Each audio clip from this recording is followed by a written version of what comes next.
आणि बांधवांनो, संविधान म्हणजे काय असतो? काय संविधानाचा अर्थ काय आहे? संविधानासाठी दुसरा शब्द वापर घटना. संविधानाचा अर्थ काय आहे? संविधान या शब्दाचा एक महत्वाचा अर्थ आहे व्यवस्था.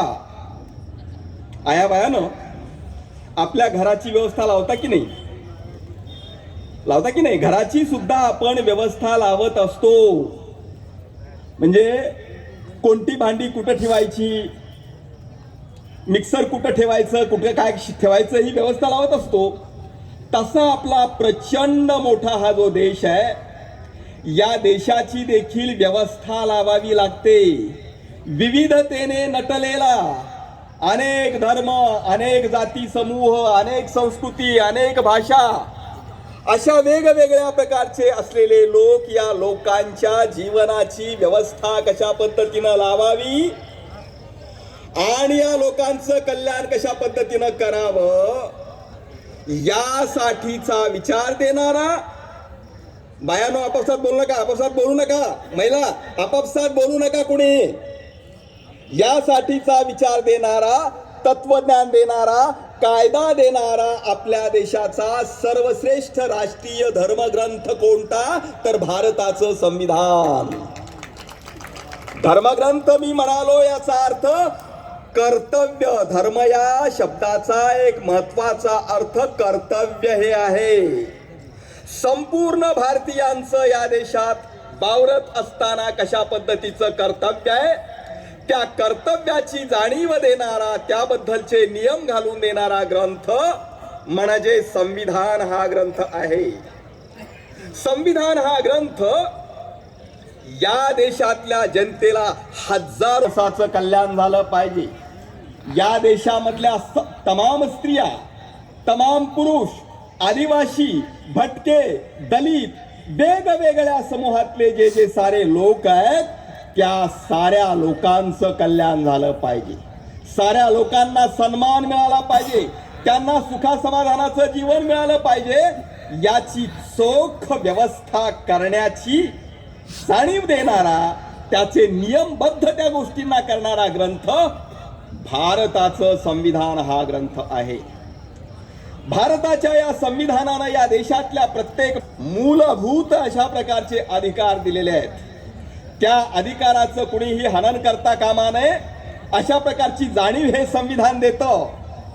काय मूलभूत अधिकार दिलेले आहेत, त्या अधिकाराबद्दल तुमचे अधिकार आहेत, अनेकांचे अधिकार आहेत, ते अधिकार आपण जाणून घेतले पाहिजेत. या देशाच्या संविधानानं या देशातल्या प्रत्येक माणसाला एक महत्वाचा अधिकार दिला. तो अधिकार म्हणजे समानतेचा अधिकार दिलेला आहे. जन्माला आलेली सारीच्या सारी माणसं समान आहेत. कुणी उच्च नाही, कुणी नीच नाही, प्रत्येकाला समान अधिकार दिला पाहिजे, अशा प्रकारची भूमिका भारतीय संविधानानं घेतलेली आहे.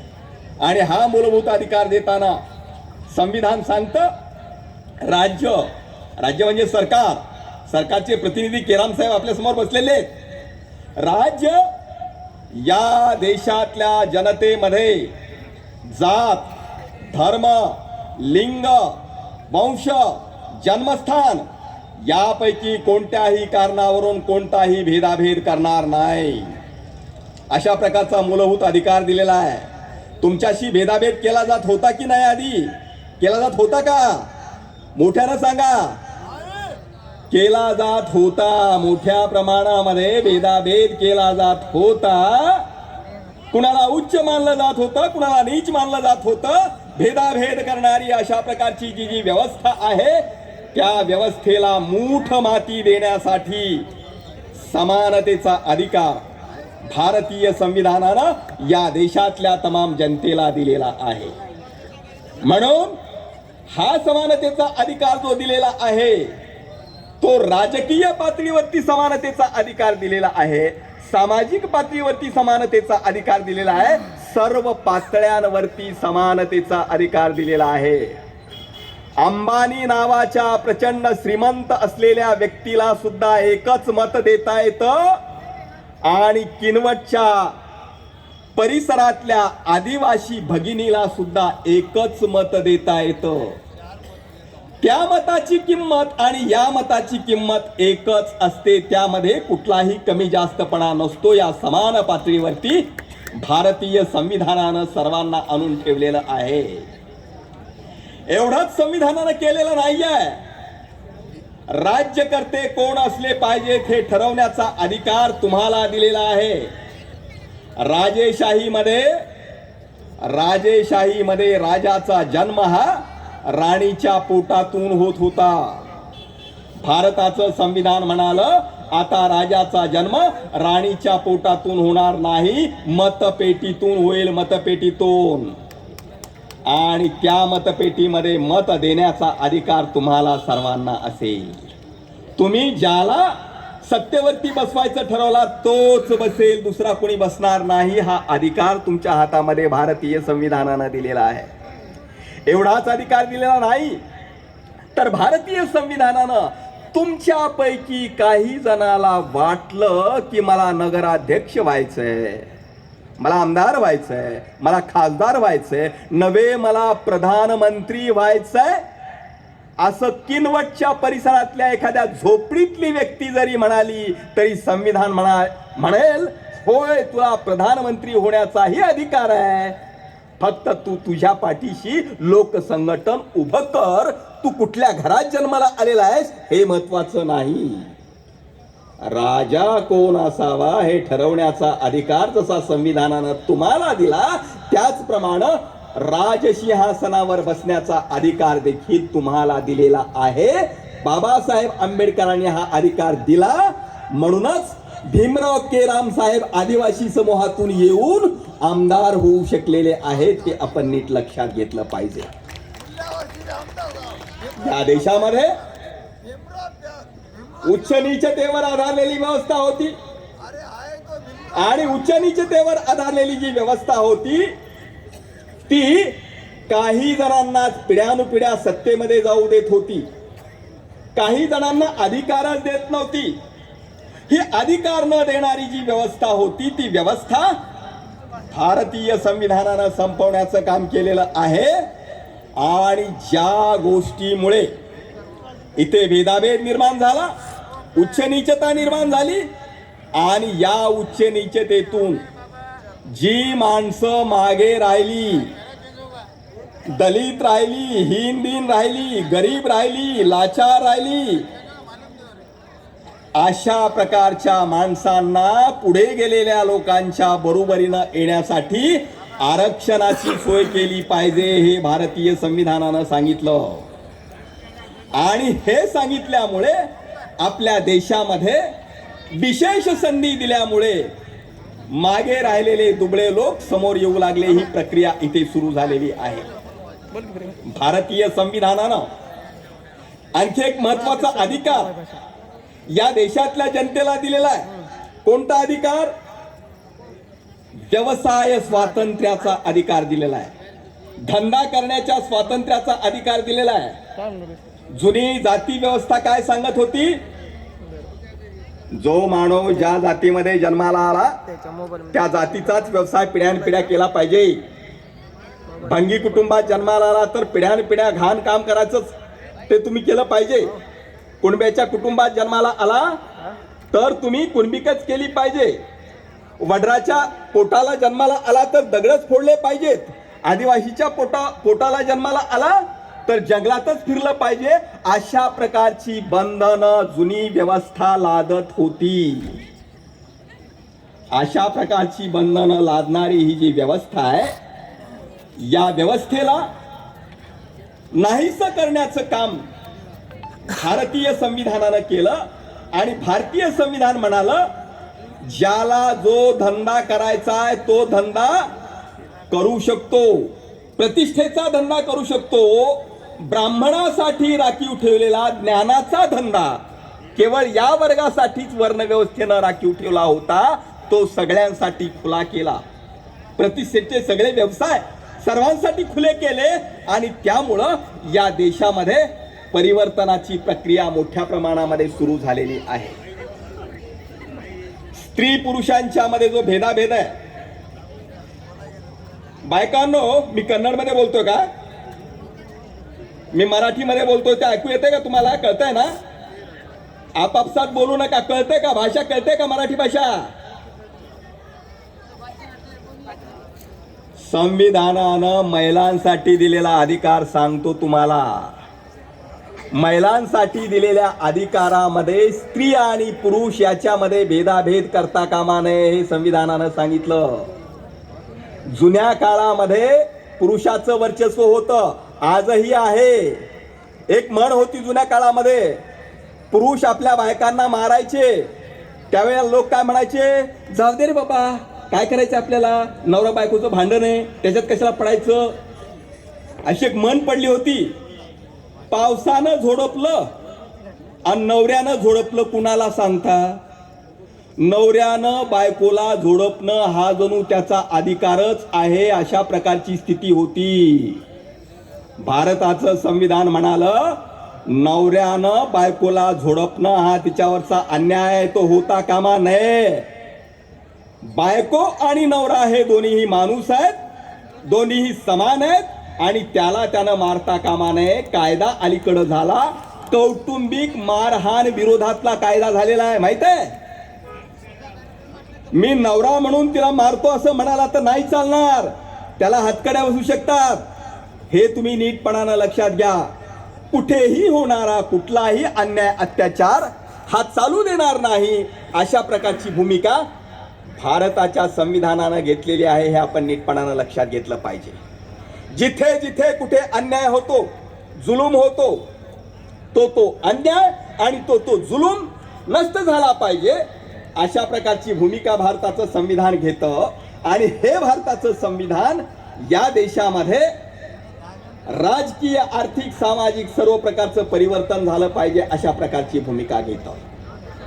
शासनकर्त्यांना हे सांगतं की राज्य कारभार हाकत असताना केवळ भांडवलदार आहेत, केवळ श्रीमंत आहेत, केवळ उच्च जातीचे आहेत, केवळ उच्च वर्णाचे आहेत, यांच्याच हिताचा राज्यकारभार करता कामा नये. या देशातल्या तळागाळातल्या सामान्य माणसाला केंद्रस्थानी ठेवून इथे राज्यकारभार केला पाहिजे. या देशामध्ये कुठलीही विषमता निर्माण होता कामा नये, याची काळजी घेतली पाहिजे. सामाजिक, आर्थिक आणि राजकीय सुधारणा झाली पाहिजे, प्रत्येकाचं कल्याण झालं पाहिजे. आणि काही माणसं प्रचंड श्रीमंत, काही माणसं अत्यंत गरीब, अशा प्रकारची स्थिती इथे होता कामा नये, याची जाणीव देखील भारताचं संविधान देतं.